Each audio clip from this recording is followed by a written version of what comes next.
श्री गणेशाय नमः। ॐ श्री सरस्वती नमः। ॐ श्री गुरुभ्यो नमः। ॐ भागवत भगवान की जय।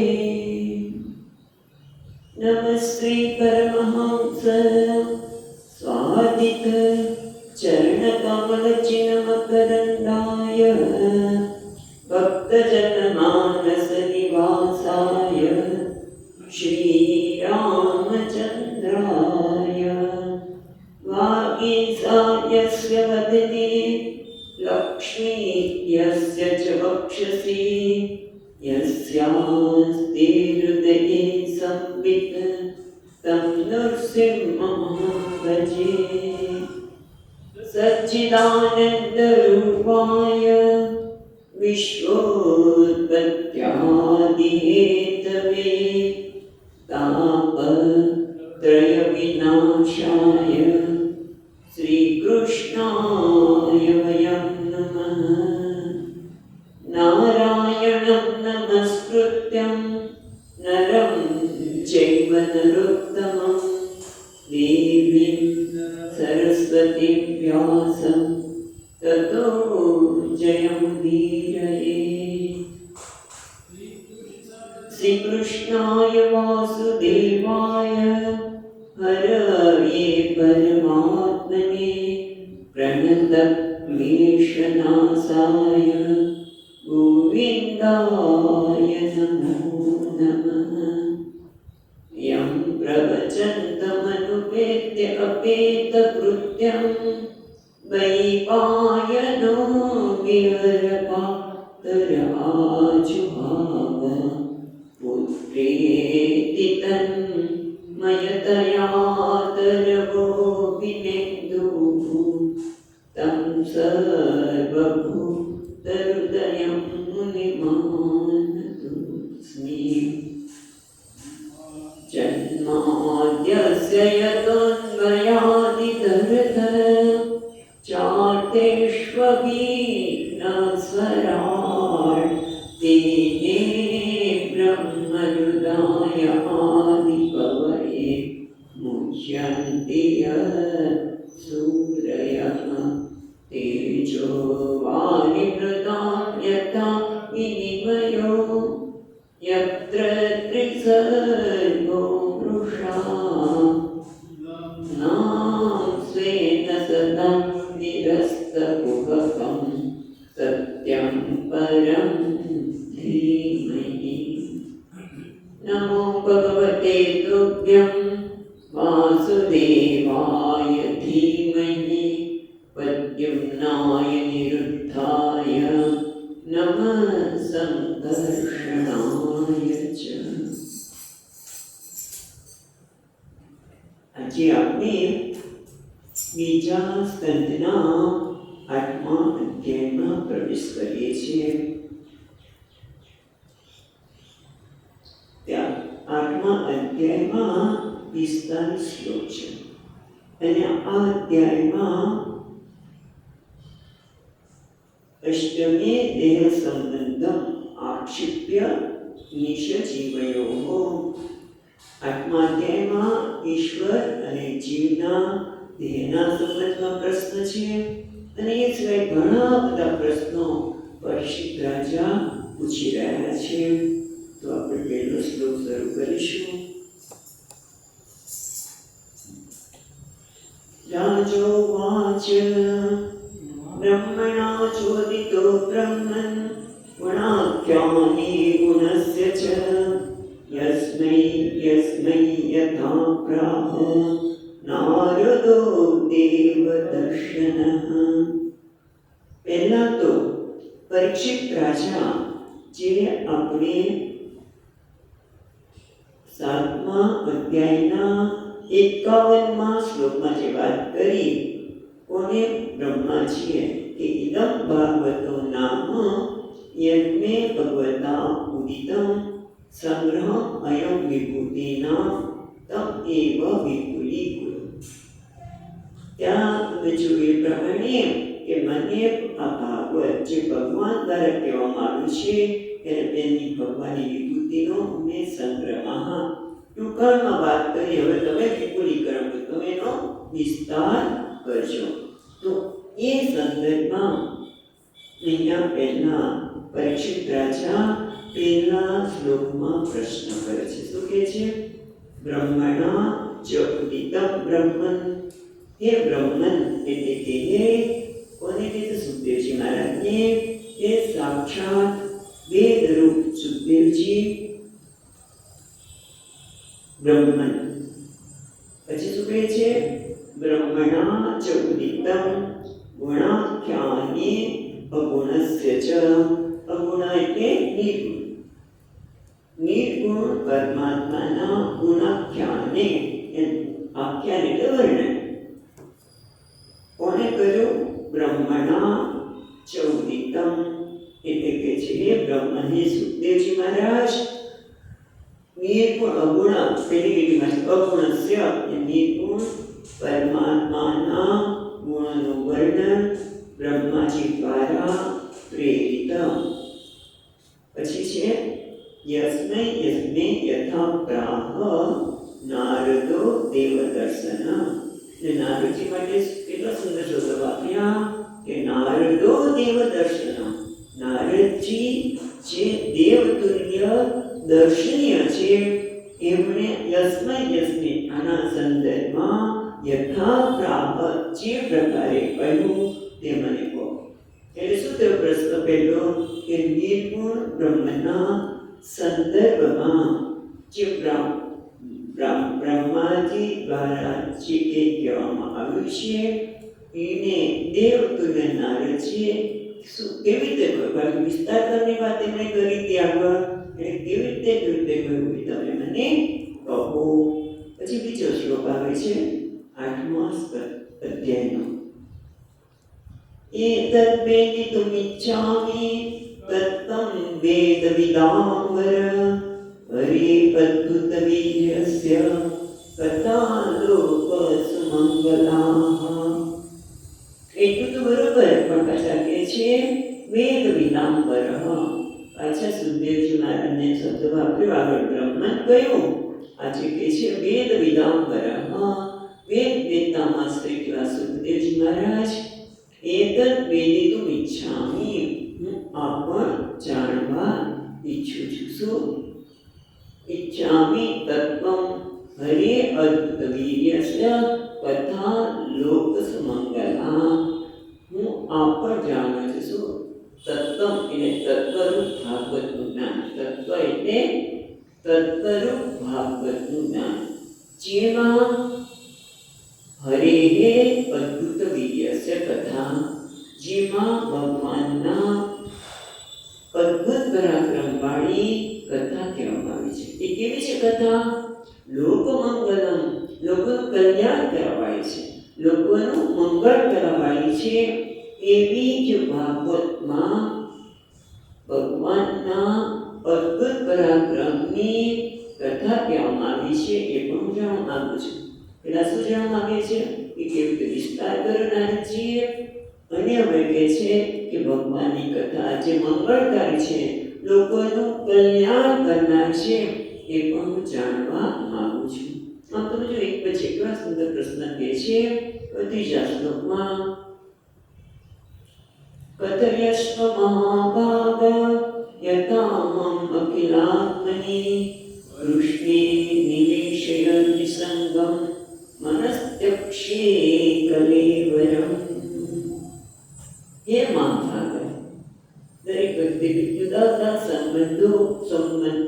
સંબોધન સુખદેવજી મહારાજ માટે કરી રહ્યા છે. એટલે કે હે મહાભાગ, હે મહાભાગ્યવાન સુખદેવજી, કથયસ્વ તમે મને કહો, મને વર્ણવો. શું? યથા અહમ અખિલાત્મની કૃષ્ણે નિવેશય.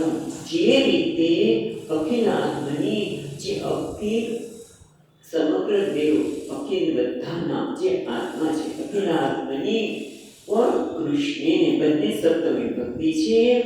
યથા અહમ અખિલાત્મને કૃષ્ણે નિવેશય નિસંગમ મનઃ, જે રીતે નિસંગ મન, મારા મને નિસંગ બનાવવા તો કરીને આવ્યા છે, ઘર બાર બધું છોડીને આવ્યા છે, પણ હજી ક્યાંય મન જો જોડ્યો હોય તે મનને નિસંગ કર્યો, એટલે ક્યાંય સંગ કર્યા વગર જે અખિલાત્મને કૃષ્ણે એટલે કે છે સમગ્ર જગતના બધાના જે આત્મરૂપ શ્રી કૃષ્ણ છે એમાં મારા મનને નિવેશય, મારા મનમાં પ્રવેશ કરાવો, એમાં સ્થાપિત કરો.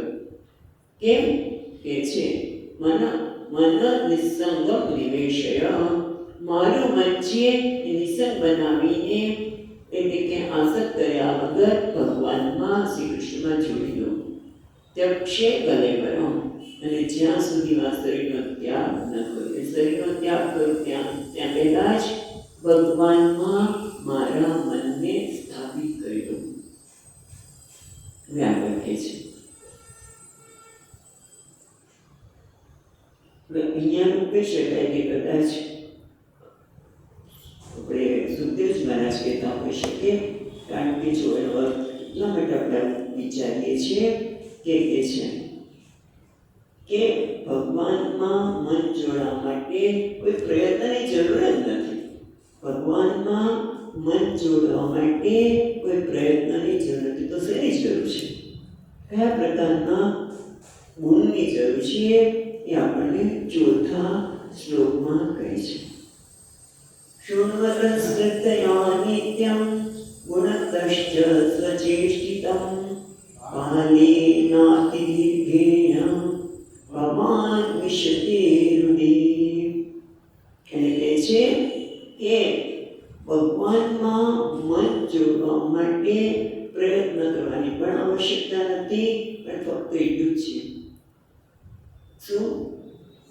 સ્વચેષ્ટિતમ, એટલે સ્વચેષ્ટિતમ, સ્વચેષ્ટિતમ ભગવાનની લીલા, ભગવાનની ચરિત્ર, સ્વચેષ્ટિતમ ભગવાનના ચરિત્રની લીલાને સ્વચેષ્ટિતમ નિત્યમ શ્રદ્ધયા શૃણવતઃ. એટલે જે વ્યક્તિ ભગવાનના ભગવત ચરિત્રને, ભગવાનની લીલાને નિત્ય શ્રદ્ધયા શૃણવતઃ, બસ નિત્ય હંમેશા શ્રદ્ધાપૂર્વક સાંભળે છે. અને ગુણતશ્ચ, ગુણતશ્ચ પછી કંઈક છે ને આપણું વેદાંત ટીકાકાર ઉમેરીને આપે છે. ગુણતશ્ચ વર્ણયતશ્ચ પુરુષઃ, જે ગુણથી ભગવાનના નિત્ય શ્રદ્ધાપૂર્વક શ્રવણ કરે છે અને ભગવાનના ગુણનું વર્ણન કરે છે. કોણ? જે વક્તા છે તે એ વ્યક્તિના હૃદય છે, છેલ્લો શબ્દ છે બીજી લીટીમાં, હૃદય એટલે હૃદયમાં, અંતઃકરણમાં, કાલેન નતિ દીર્ઘેણ, અતિ લાંબા સમયે, એટલે તરત જ લાંબો સમય નથી થતો, થોડા સમયમાં ભગવાન એના હૃદયમાં પ્રવેશે છે. ભગવાન વિશતે હૃદય, ભગવાન એના હૃદયમાં પ્રવેશે છે. બસ તમે આટલું કરો, બીજો કોઈ પ્રયત્ન ન કરતા શ્રદ્ધાપૂર્વક ભગવાનના ચરિત્રને સાંભળો. અને જે કહેનાર છે એ પણ ભગવાનના ચરિત્રનું શ્રદ્ધાપૂર્વક વર્ણન કરે છે. શ્રદ્ધા તો હોય જ, પણ એ વર્ણન કરે છે તો એના બંનેના હૃદયમાં ભગવાન બહુ લાંબો સમય નથી લેતા, પણ પ્રવેશ કરી જાય છે. હવે આગળ કહે છે એ કેવી રીતે પ્રવેશ કરે છે. શૃણ્વત ગુણતશ્ચ ચિત્તમ, તો એના માટે 5મા શ્લોકમાં કહે છે સાંભળનાર અને વર્ણનકારનું ચિત્ત ભગવત સ્મરણમાં કેવી રીતે ઢળી જાય છે, કેવી રીતે એમાં પ્રવેશ કરી જાય છે, એ 5મા શ્લોકમાં કહે છે. પ્રવિષ્ટ્ય કર્ણરંધ્રેણ સ્વાનાં ભાવસરોરુહં તુનોતિ શમલં કૃષ્ણ સરિતસ્ય યથા સરત. અને કહે છે પહેલો શબ્દ છે કર્ણરંધ્રેણ, એટલે કર્ણરંધ્ર એટલે કર્ણછિદ્ર દ્વારા કર્ણરંધ્રેન પ્રવિષ્ય પ્રવેશ કરે છે. કર્ણરંધ્ર દ્વારા પ્રવેશ કરે છે. કોનું? સ્વનામ ભાવ સરોવરમાં. સ્વનામ એટલે પોતાના ભક્તોના કર્ણછિદ્રમાં આ ભગવાનનું ચરિત્ર પ્રવેશ કરે છે. ભગવાનની જે લીલાનું વર્ણન થયું છે, ભગવાનના ચરિત્રનું વર્ણન થયું છે, એના કર્ણ દ્વારા પ્રવેશ કરે છે. કોણ? ભાવ સરોવરમ. ભાવ સરોવરમ એટલે હૃદય કમળ. ભાવ એટલે હૃદય અંતઃકરણ. સરોવરમ એટલે કમળ. હૃદય કમળમાં એ પ્રવેશ કરી જાય છે. કેવી રીતે? કર્ણરંધ્ર દ્વારા, કાનના છિદ્ર દ્વારા જે સાંભળી રહ્યો છે અને જે કહી રહ્યા છે એ બંને શ્રદ્ધાપૂર્વક કરી રહ્યા છે. અને એના કારણે પેલા ભગવાન એના હૃદય કમળમાં પ્રવેશી જાય છે. પ્રવિષ્ટ પ્રવેશીને શું કરે છે? તો કે ધૂનોતિ સમલઃ કૃષ્ણ કરતા છે પેલી ભક્તિ. એટલે કૃષ્ણ ધૂનોતિ ભગવાન ધોઈ નાખે છે. શું ધોઈ નાખે છે? પોતાના સ્વના ભક્તાના સવના મળ ધોઈ નાખે છે. બસ આટલું જ કરવાનું થઈ જાય છે સરળતાથી. ભક્તોના મળને ધોઈ નાખે છે. એના માટે દ્રષ્ટાંત આપે છે. શરીરસ્ય યથા શરદ, જેવી રીતે શરદ ઋતુનું ઝાડ. શરીરસ્ય હવે તમે જો કે જ્યારે શરદ ઋતુના જળનું દ્રષ્ટાંત કેમ આપે છે આપણે જોઈએ કે અન્ય કોઈ દ્રવ્ય હોય, પાણીમાં કોઈ દ્રવ્ય નાખ્યા હોય, પાણી ગંદુ થઈ ગયું હોય, જેમ કે હમણાં વરસાદ આવશે એટલે પાણી નળમાં પણ ગંદુ થઈ શકે. એટલે આપણે ફટકડી ફેરવી દેવી અથવા તો કોઈ દ્રવ્ય ફેરવી એટલે પાણીમાં જે ગંદકી છે એ નીચે બેસી જાય છે. પણ ગંદકી બેસી ગઈ છે, જતી નથી રહી, દૂર થઈ નથી. એટલે આપણું પગ લાગે કે કંઈ થાય તો પાછી ગંદકી આવે અને પાણી ગંદુ થઈ શકે ખરું. બરાબર? અને તમે જે પાત્રમાં તમે જે ગંદુ છે એને તમે અહીંયા ટીકાકાર કે છે કે વાંચું છું કે એ જળ શુદ્ધ થાય છે. નદીને તળાવનું જળ થયું ને એવું રહે છે એટલું જ છે.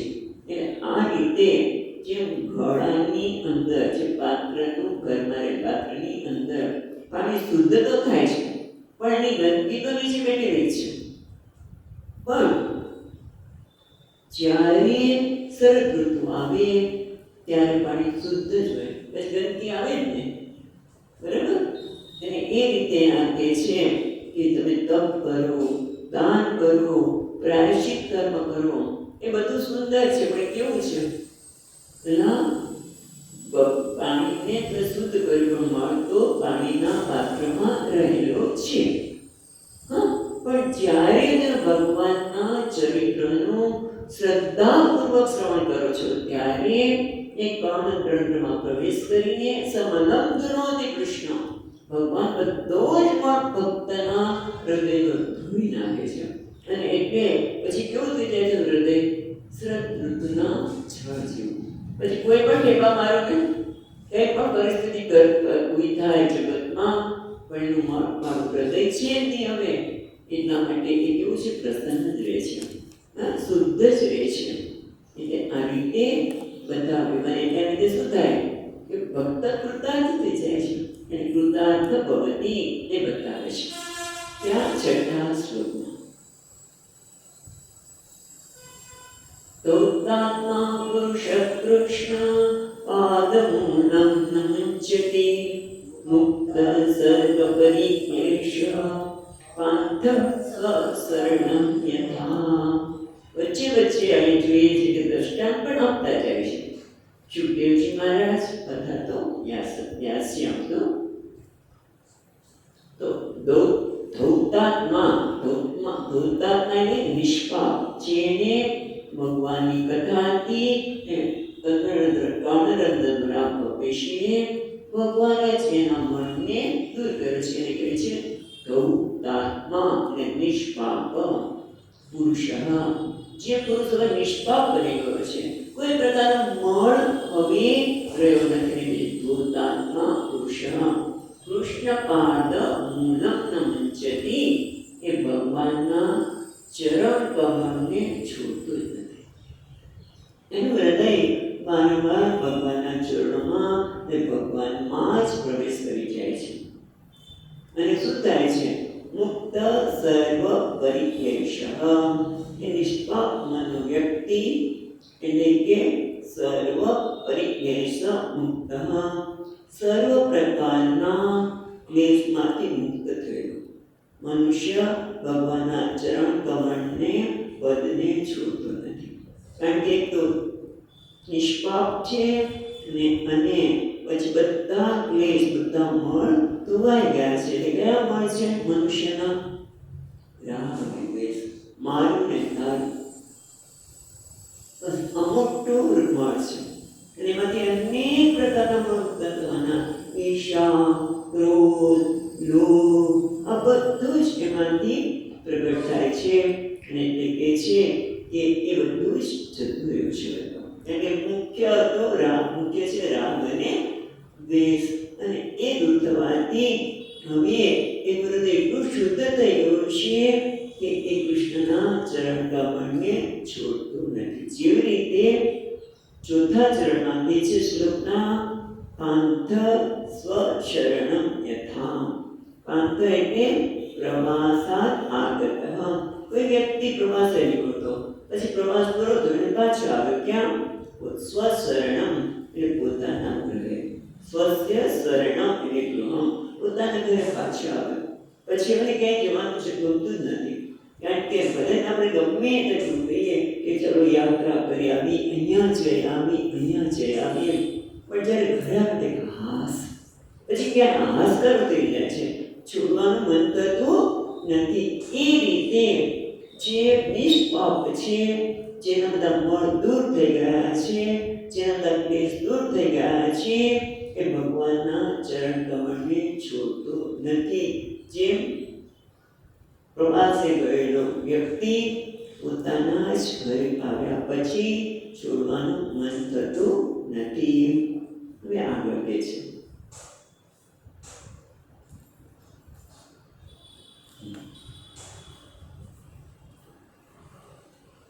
આટલી વાત કર્યા પછી પ્રશ્ન તો ચાલુ છે.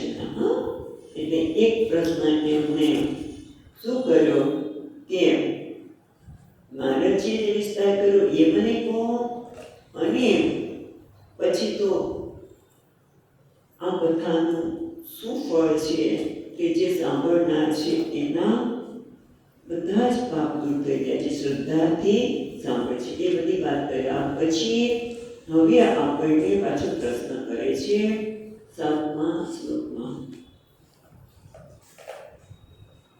યદધાતુમતો બ્રહ્મન દેહારંભો યસ્ય ધાતુભિઃ યદુચ્ચયા હેતુના વા ભવન્તો જાનતે યથા. એટલે છે યદ અધાતુમત, અધાતુમત એટલે જે ધાતુના સંબંધથી શૂન્ય છે તે અધાતુમત. ધાતુ એટલે પંચમહાભૂત, મહદાદિ પંચમહાભૂત છે, એનાથી અ એટલે એના સંબંધથી રહિત છે, તે શૂન્ય છે. તે કોણ છે આપણે જોઈશું. અધાતુમત બ્રહ્મન, કોણ છે સંબંધ? હે બ્રહ્મન, હે સુખદેવજી મહારાજ, યદ અધાતુમત દેહ આરંભ યસ્ય ધાતુભિઃ. અને દેહનો આરંભ કેવી રીતે થાય છે? આ દેહ શેનો બનેલો છે? પંચમહાભૂતનો. અને ઓલું કે છે અધાતુ, એટલે કે જેને આ પંચમહાભૂતના દેહ સાથે કોઈ સંબંધ નથી. કોણ છે? જીવ. આપણને એમ લાગે છે કે આ દેહ મારો છે, પણ સમય ત્યારે એ દેહને છોડી દે છે આરામથી. તો તારો છે તો કહે છે દેહ મારો છે, સમય ત્યાં છોડે છે. રાત્રિના સમયે પણ આ દેહ સાથેનો સૂક્ષ્મ દેહ સાથેનો સંબંધ પણ છૂટી જાય છે. સંબંધ હોય તો કાયમ રહેવો છે ને, છોડી દે છે. એટલે કે અધાતુમતઃ બ્રહ્મન દે આરંભો યસ્ય ધાતુભિઃ. ઓકે, એટલે પંચમહાભૂતના સંબંધિત જીવાત્મા કે પંચમહાભૂત સાથે જે દેહનો જે સંબંધ થાય છે એનું કારણ શું છે? યદૃચ્છયા આ દેહ સાથે સંબંધ આપતો ધાતુમત છે કે દેહ સાથે કોઈ સંબંધ છે તે એટલે કે જીવાત્મા. અધાતુમત એટલે જીવાત્મા આ દેહ જે પંચમહાભૂતનો દેહ છે એની સાથેનો જે સંબંધ છે એ કેવો છે? અદૃચ્છયા. એની જાતે થાય છે. અદૃચ્છયા કોઈ કારણ વગર. યદૃચ્છયા લાભ સંતુષ્ટ. જે મળે એટલે કોઈ માંગવાનું નહીં, એનાથી સંતુષ્ટ છે. એમ અહીંયા યદૃચ્છયા એટલે કોઈ કારણ વગર, નિષ્કારણ અથવા તો વા ભવતો યદૃચ્છયા હેતુના વા ભવતો તો કોઈ કારણથી. એટલે કે કર્મના કારણ બધા સંબંધ થાય છે પણ ઉમેરી શકીએ હેતુના એટલે કારણથી, કાં તો યદૃચ્છયા વા હેતુના એટલે કોઈ કારણથી, અને કારણ એટલે કર્મના કારણવત સંબંધ થાય છે. વાહ ભવંતો જાનેયતા. તમે એ ભગવાન તમે જે રીતે જાણો છો કથય તમે મને કહો. એટલે પહેલો પ્રશ્ન શું થયો કે આ જીવ છે એ આ દેહ સાથેનો સંબંધ દેહને કેવી રીતે ધારણ કરે છે? કારણ વગર ધારણ કરે છે તો ગમે તે દેહ ધારશે. કોઈ પણ જીવ ગમે તે દેહ ધારણ કરી શકે, પોતાને ગમતો જ કરે ને, જે સરસ હોય, પાળો હોય, દેખાડો હોય વગેરે વગેરે. એટલે કરે છે કે કોઈ કારણથી કરે છે એ મને આપ કહો. હવે બીજો પ્રશ્ન કરે છે. પેલા જીવના સંદર્ભમાં કર્યો, હવે ઈશ્વરના સંદર્ભમાં કરે છે. કારણ કે ઈશ્વરને પણ તમે ઈશ્વર કેવા છે? આમ તો હાથ પગ મોઢું વગેરે. શ્રી કૃષ્ણ કેવા છે? તો કે આપણે જેવા દેખાતા હોય. એટલે તો કે છે ને, ભગવાન ગીતામાં જ કહે છે કે મને લોકો સામાન્ય મનુષ્ય જ માની લે છે. એટલે એના સંદર્ભમાં 8મા શ્લોકમાં પ્રશ્ન કરી રહ્યા છે પરીક્ષિત મહારાજ. આસિદ્ય દુરાત્મમ લોક સંસ્થાન લક્ષણમ યાવાનયમ વૈ પુરુષ યત્તાવવૈ પૃથક તાવાન સાવીતિ પ્રોક્તઃ સંસ્થાવયવાનિવ. પેલા કે છે પેલી લીટીમાં એ છૂટું પાડી દો. આસિદ્ય દ્યમાંથી આસિત પછી ય નીકળશે. યત પછી ય પછી દુદરા એવું છે ને. યત આસિત યત દુ જેમાંથી ઉ નીકળશે. ઉદરાત. ઉદરાત એટલે નાભી. ઉદર ઉદર એટલે નાભી. ઉદરાત પદ્મા. પદ્મા એટલે કમળ. એટલે કે યત જેના ઉદરમાંથી નાભીમાંથી જે કમળ ઉત્પન્ન થયું છે. અને એ કેવા છે? જેના નાભીમાંથી કમળ ઉત્પન્ન થયું છે એ કેવા છે? લોક સંસ્થાન લક્ષણ. લોક એટલે ત્રણેય લોક. સંસ્થાન એટલે રચના. સંસ્થાન એટલે રચના. લક્ષણ એટલે સ્વરૂપ. એટલે કે જેનું ત્રિલોકાત્મા, જે ત્રિલોકાત્મા છે, જેને ત્રણેય લોક જેનું સ્વરૂપ છે તે લોક સંસ્થાન લક્ષણમ. એટલે ત્રણેય લોક જેનું રચના છે અથવા તો તેનું સ્વરૂપ છે ત્રિલોકાત્મા એવા કે જેના નાભી કમળમાં, નાભી પ્રદેશમાંથી કોણ કમળ ઉત્પન્ન થયું છે. બરાબર. અને પછી આ શું છે? યાવાન. પછી બીજી લીટીમાં કહે છે યાવાન અયમ વૈ પુરુષ યત્તા અવવયૈ પૃથક. યત્તા યત્તા અવયવૈ. અવયવ આકાર, હાથ પગ વગેરેને અવયવ કહેવાય. એટલે કે છે યાવાન અયમ. અયમ એટલે આ એટલે પ્રાપ્ત પુરુષ. જે પુરુષને કેવા છે? અવયવો છે. અને અવયવ કેવા છે? મર્યાદિત છે. પુરુષના અવયવો, પુરુષ એટલે સ્ત્રી અને પુરુષ બધા આવી જાય, પણ એના અવયવો કેવા છે? મર્યાદિત. એટલે કે છે યાવાન. જે અયમ એટલે આ એટલે પ્રાકૃત પુરુષ અયમ પુરુષ વૈ યત અવયવૈ પૃથક તાવાન પેટ્રી તાવાન અસો વાચન તાવાન સાવિતિ એને જુદું પાડીશું તો તાવાન અસો થશે અને ઇતિ પ્રોક્ત સંસ્થાન અવયાનિવ એટલે ભગવાન જે ત્રણેય લોકના સ્વામી છે, જેના નાભીમાંથી કમળ ઉત્પન્ન છે, જેમાં બ્રહ્માજી પ્રગટ થયા, જે બ્રહ્માજીએ ત્યાં સર્જન કર્યું, એવા પરમાત્મા જે પરમેશ્વર જે પ્રાકૃત પુરુષો છે એના જેવા અવયવવાળા છે કે એનાથી કોઈ વિશેષ શક્તિ, ભલે એને અવયવ તો છે, ભગવાનને પણ અવયવથી યુક્ત વર્ણન કરવામાં આવે છે, પણ એ બંનેમાં ભેદ શું છે, એમાં શું વિશેષ છે ભગવાનના અવયવવાળા ભગવાન અને પ્રાકૃત પુરુષવાળા અવયવવાળા પુરુષ, એ બંને આમ તો વર્ણન કર્યા, પણ ભગવાન તો કેટલું મહાન છે, જે ત્રણેય લોકના સ્વામી છે, તો એ અવયવ જે કહેવામાં આવે છે એમાં કોઈ વિશેષતા છે એ પણ હું જાણવા માંગુ છું, માટે આપ મને કહો. ભગવાનના સ્વરૂપમાં ખરેખર કોઈ વિશેષતા હોય છે, એ મને કહો. એટલા માટે આગળ કહે છે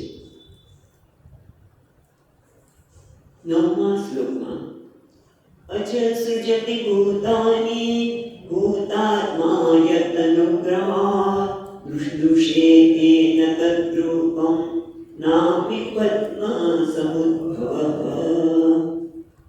પેલી લીટીમાં જો તો અજહ એટલે બ્રહ્માજી, સૃજતિ સર્જન કરે છે, ભૂતાની એ બધા શબ્દ પછી જોઈશું, પણ પેલા કે છે અજહ, પણ એ પેલા છે ભૂતાત્મા. ભૂતાત્મા એટલે શું? ભૂતાના આત્મા. ભૂતાના આત્મા, ભૂતાના એટલે વ્યષ્ટિ ઉપાધિના આત્મા એટલે નિયંતા, જે વ્યષ્ટિ ઉપાધિના નિયંતા છે. કોણ? બ્રહ્માજી. એટલે સમષ્ટિ ઉપાધિપાદ વ્યષ્ટિ ઉપાધિના નિયંતા કોણ છે? તો કે છે બ્રહ્માજી કે સમષ્ટિ ઉપાધિ વાળા છે, માટે પછી આગળ કે છે જો ભૂતાત્મા અજહ એટલે બ્રહ્માજી. હવે પછી બ્રહ્માજી કોણ છે? તો છેલ્લી લીટીમાં કે છે નાભી પદ્મ સમુદ્ભવ, જે ભગવાનની નાભી કમળમાંથી ઉત્પન્ન થયેલા બ્રહ્માજી આ ભૂતાત્મા વ્યષ્ટિ સમષ્ટિ વ્યષ્ટિ ઉપાધિના જે નિયંતા છે એ. પછી શું કહે છે? એન અનુગ્રહાત, જેના અનુગ્રહથી, કોના અનુગ્રહથી? જેના નાભીમાંથી ઉત્પન્ન થયા છે, જેના નાભીમાંથી ઉત્પન્ન થયા છે કોણ? ત્રિલોકાત્મા. એના અનુગ્રહથી શું કહે છે? એના અનુગ્રહથી યત અનુગ્રહાત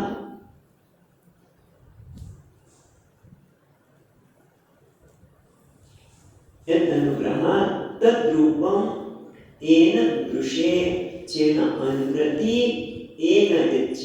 એના અનુગ્રહાત તેના અનુગ્રહથી તદ્રૂપમ એટલે ભગવાનનું જે રૂપ છે એ દૃશ્ય એટલે જોયું, દૃષ્ટવાન એટલે ટૂંકમાં ભગવાનના નાભિકમાંથી પ્રગટ થયેલા તથા પ્રાણી માત્રના વચ્ચે નિયંતા બ્રહ્માજી એ પણ જો ભગવાન કૃપા કરે તો ભગવાનના તદ્રૂપમ એટલે ભગવાનના રૂપનો એ દૃશ્ય એટલે જોઈ શકે, સાક્ષાત્કાર કરી શકે. ભગવાન ભલે અવયવવાળા છે પણ કેટલા છે? મહાન છે. કે જો ભગવાન અનુગ્રહ કરે તો બ્રહ્માજી કોઈ સામાન્ય વ્યક્તિ નથી. કેમ? કારણ કે તો આ સમષ્ટિ ઉપાધિના નિયંતા છે, પ્રાણી માત્રના નિયંતા છે, વ્યક્તિ સમષ્ટિના ઓલા છે, સમષ્ટિ ઉપાધિ ધરાવનારા પ્રાણી માત્રના નિયંતા બ્રહ્માજી પર કેવું છે કે એને અનુગ્રહ ભગવાન કરે તો ભગવાનના સ્વરૂપનું એક સાક્ષાત્કાર કરી શકે, જોઈ શકે. એટલે એ ક્યાંથી તમે લાવ્યા? તો કે તમે જ કીધું હતું. ક્યાં? બીજા સ્કંદના 5મા અધ્યાયના 17મા શ્લોકમાં કહેવામાં આવ્યું. શું કીધું? તો અર્થ છે આપણે જોઈ લઈએ.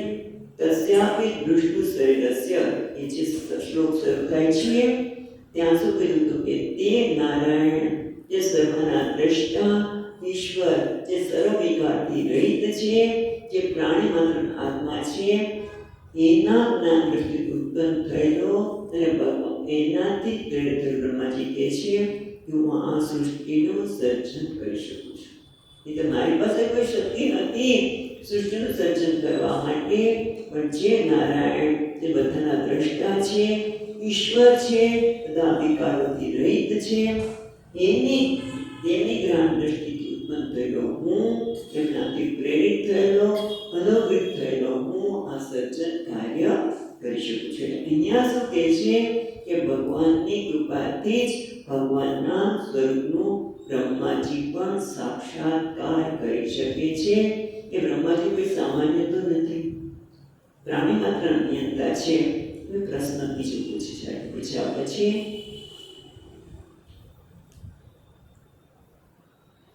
એટલામાં શું પ્રશ્ન પૂછ્યું છે યાદ કરીને નામી જે 3 શ્લોકમાં વાત કરી, બસ એટલું જાણવા માંગે છે કે ભગવાન સામાન્ય અવયવવાળો પ્રાણી મનુષ્ય જેવા છીએ કે કોઈ શક્તિમાન છે? કારણ કે મને તો લાગે છે, પરીક્ષિત રાજા કહે છે કે તમે આગળ કહ્યું હતું કે ભગવાનના અનુગ્રહથી જ બ્રહ્માજી પોતે બ્રહ્માજીએ કહ્યું કે હું સર્જન કરી શકું છું.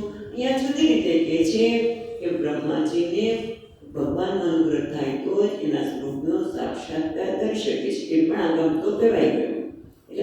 એટલે કે ભગવાનની શું વિશેષતા છે? બીજો એક પ્રશ્ન શું પૂછ્યો કે એટલી ચર્ચા કરી પછી પ્રશ્ન બદલાઈ ગયો છે.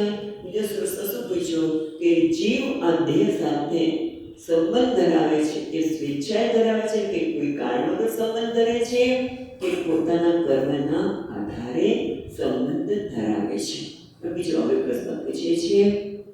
શું કહે છે જોઈએ 10મા શ્લોકમાં સચાપી યત્ર પુરુષો વિશ્વસ્તિત્યુદ્ભવાપ્યઃ મુક્તાત્મમાયેનાં માહેશ સેતે સર્વગુહાશયઃ.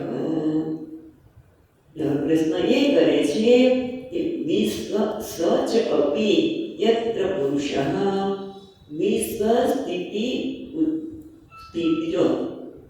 વિશ્વસ્થિત્ય ઉદ્ભવાપ્યઃ. એને છૂટું કીધે પાડશો તો વિશ્વસ્થિત્યુ, સ્થિત્યમાં યુને યુકારાને છૂટું પાડશું તો ઈ અને ઉની પાસે વિશ્વસ્થિતિ ઉદ્ભવ અપ્યય. ઓકે, અપ્યય એટલે કે વિશ્વની સ્થિતિ, આ જગતની સ્થિતિ, ઉદ્ભવ એટલે ઉત્પત્તિ અને અપ્યય એટલે લય. જે વિશ્વની સ્થિતિ, ઉત્પત્તિને લય કરનારા. અને પાછા કેવા છે? સ એટલે પેલીમાં સ એટલે તે જે વિશ્વની સ્થિતિ, ઉત્પત્તિ અને લય કરનાર. અને બધા કેવા છે? સર્વ ગુહાશય એટલે બધાના ગુહા એટલે અંતર્કળમાં રહેલા, એટલે કે અંતર્યામી. બરાબર, જે જગતની સ્થિતિ, ઉત્પત્તિ અને લયના કારણ છે અને બધાના હૃદયમાં રહેલા પરમાત્મા. બધા કેવા છે? માયેશ એટલે માયાના ઈશ. એટલે તો માયાના ઈશ એટલે પ્રકૃતિ કહી શકાય. એ પ્રકૃતિના સ્વામી. બરાબર, એમાં સ્વામી ભગવાન શું કરે છે? સપુરુષઃ ચ અપી યત્ર એ પરમાત્મા જે આ જગતનું સ્થિતિ લયનું કારણ છે, બધાના હૃદયમાં પ્રવેશ કરે અંતર્યામી છે, માયાના સ્વામી છે. એ પેલીમાં કહે છે સ યત્ર પુરુષઃ એ પરમાત્મા, એ પુરુષઃ શું કહે છે? મુક્તા આત્મમાયામ જે પોતાની માયાનો ત્યાગ કરી દે છે. એટલે હવે એ કોઈ સર્જન કે કશું કરતા નથી એવું પણ કહી શકાય. મુક્તા આત્મમાયામ સેતે તત્કથય એટલે કે જે પોતાની આત્મમાયાને છોડીને યત્ર સેતે જ્યાં એ સેતે એટલે જે રૂપે તે રહેલા છે. એટલે કે સૃષ્ટિઆદિ લીલા ઉપરત ભવતી તત્તથય. જ્યારે સૃષ્ટિ લીલા વગેરેનો ઉપરામ કરે છે અને જ્યાં એ સેતે છે, જ્યાં એ રહે છે, જે અટલી કાર્ય કરી રહ્યા છે, એ પરમાત્મા માયાના સ્વામી છે. એ માયાને છોડી દઈને, એટલે કે માયા છોડે છે એટલે કે આ બધી સૃષ્ટિ વગેરે લીલાનો ઉપરામ કરીને જ્યાં એ રહેલા છે, જેવા છે, પાછા જ્યાં રહેલા છે એટલે સેવા રહ્યા છે. જેમ આપણે વાત કરી છે ને કે શેષ શૈયા પર ભગવાન સેતે રહેલા છે, કંઈ કરતા નથી, અને છતાં બધું સન્નિધિમાં આ બધું જ થઈ રહ્યું છે. બીજો પ્રશ્ન કરે છે, એટલે આગળ પ્રશ્ન કર્યો તો કે છે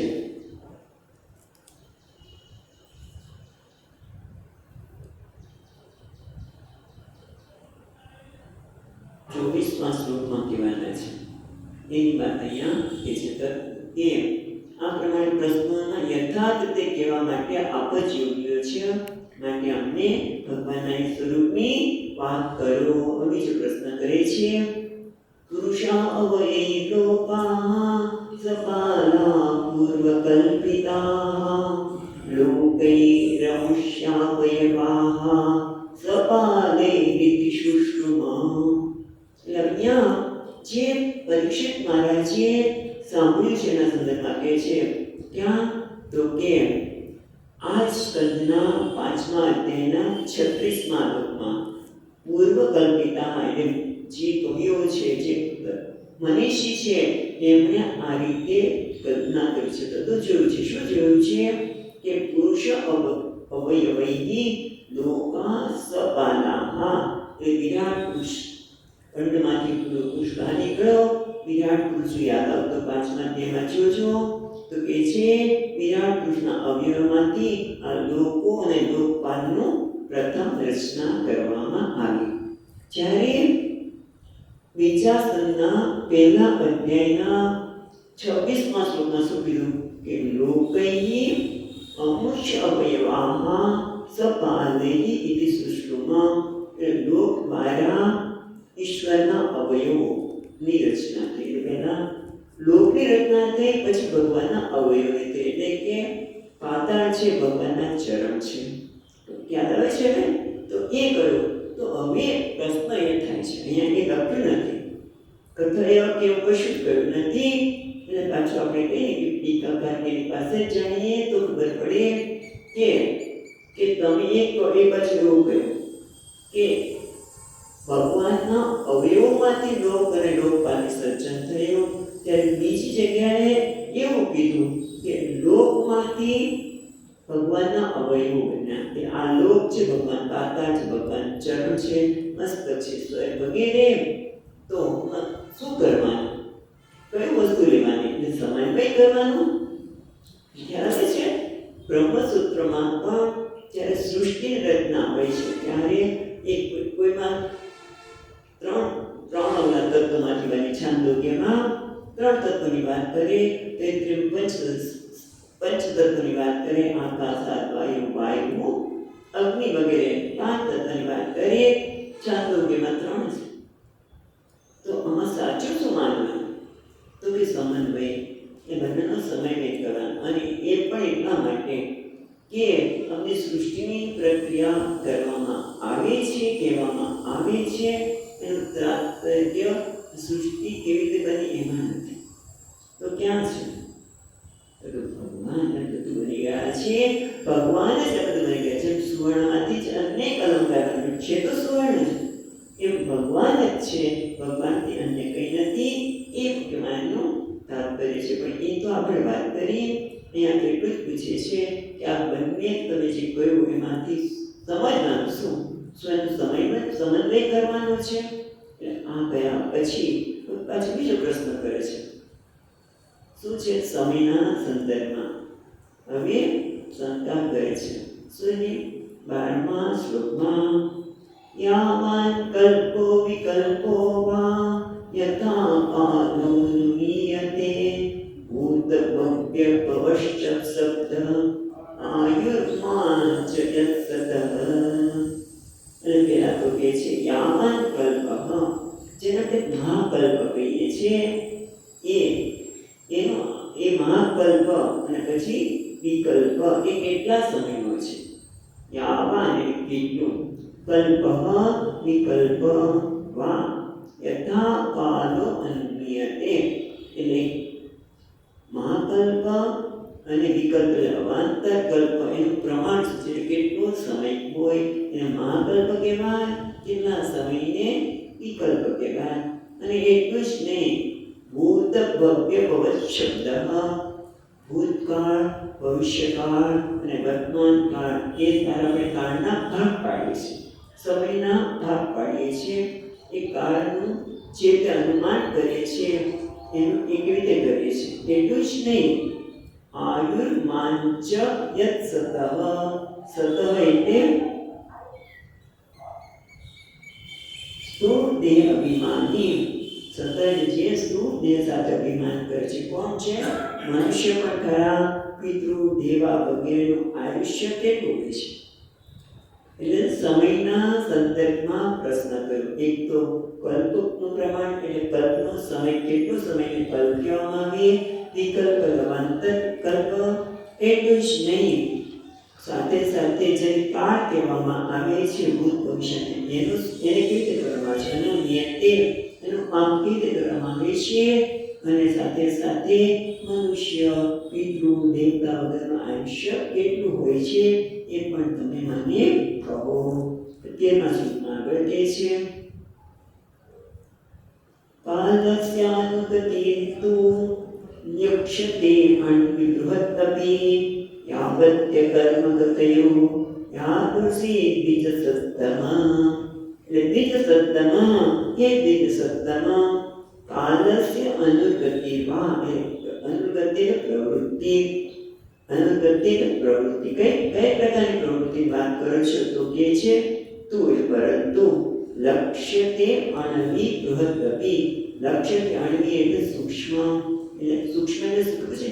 નિમેષ, આખું પલકારો થાય ને એ પણ કાળની ગતિ જ છે, એટલે સૂક્ષ્મ કહેવાય. એટલે નિમેષ વગેરે અને બૃહદ એટલે સ્થૂળ, એટલે વર્ષ, માસ, દિવસ એ બધી સ્થૂળ કાળની ગતિ છે. એટલે હવે કહે છે હે દ્વિજસત્તમા, કાળની જે સૂક્ષ્મ ગતિ છે તે, એટલે નિમેષ વગેરે ત્રુટિ, નિમેષ વગેરે એ, અને સ્થૂળ ગતિ એટલે વર્ષ વગેરે જે જોવામાં આવે છે. યાવત કર્મગતયો યા ઋષિ દ્વિજસત્તમા. અને એટલું જ નહીં, કર્મગતય એટલે કર્મની ગતિ, જેટલા પ્રકારની કર્મની ગતિ, સમયના લીધે જે કર્મ વ્યક્તિ કરે છે એ કર્મના જેટલા પ્રકારની જેવી કર્મની ગતિ હોય છે એ પણ આ કહેવા યોગ્ય છે. માટે હે દ્વિજસત્તમા મને એ પણ કહો. એમ જો એક પછી જુદા પ્રશ્ન કરી રહ્યા છે. હવે ચોથો કહે છે, 14મા શ્લોકમાં કહે છે યસ્મિન કર્મ સમાવાયો યથા એનો પગૃહ્યતે ગુણાનામ ગુણીનાંશ્ચૈવ પરિણામવિસ્તતામ. એટલે હવે પૂછે છે યસ્મિન કર્મ સમાવયઃ, યસ્મિન કર્મ સમાવયઃ. કર્મ સમાવય એટલે કર્મણામ સમાવયઃ. પેલા તો કર્મ સમાવયઃ એટલે કે કર્મણામ સમાવયઃ. કર્મણામ એટલે પુણ્ય ને પાપ કર્મ, સમાવય એટલે સમુદાય, પુણ્ય ને પાપ કર્મનો સમુદાય. બરોબર. પછી આપણે જોઈશું કે ગુણીનામ ગુણાનામ ચ. ગુણીનામ એટલે જે ગુણ ધરાવે છે તે કોણ? જીવો. જીવો જ પુણ્ય, આપણે પુણ્ય ને પાપ કર્મનો સમુદાય ધરાવનાર છે. બરોબર છે. ગુણીનામ એટલે કે જે જીવોની મધ્ય પાપ અને પુણ્યરૂપી કર્મના સમૂહમાં. ઠીક છે. પછી શું કહે છે? ગુણાનામ, ગુણ એટલે સત્વ વગેરે. કારણ કે જે જીવ છે એની ગતિ કેવી રીતે થાય છે? સત્વ ગુણી હોય તો દેવ વગેરે યોનિમાં જાય, રજોગુણ હોય મનુષ્ય વગેરે.